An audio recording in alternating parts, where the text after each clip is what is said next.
Okay, we can officially mark David Duchovny and Meg Ryan sharing a BLUNT off your bingo card. At first I was like, no way. And then she passes it to him. And then I was like, okay. So I know I originally said this review would come out Friday or Saturday. However, I was going through Cinemark last night trying to plan out my early showings, and I found out that they had updated the website to have this as an early one today. So surprise!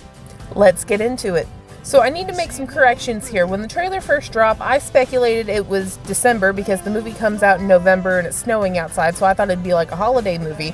I, however, am wrong. This takes place on Leap Day. That's what, February?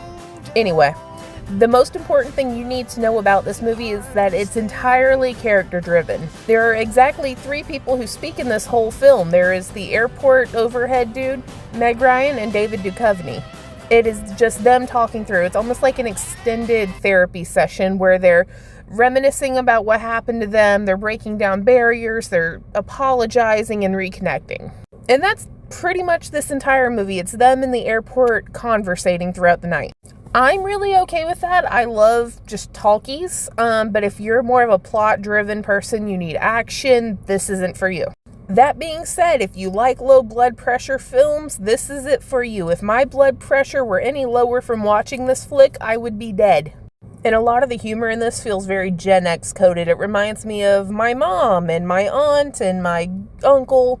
They're all Gen X, and this feels like things they would say. Not a bad thing, just giving you a heads up.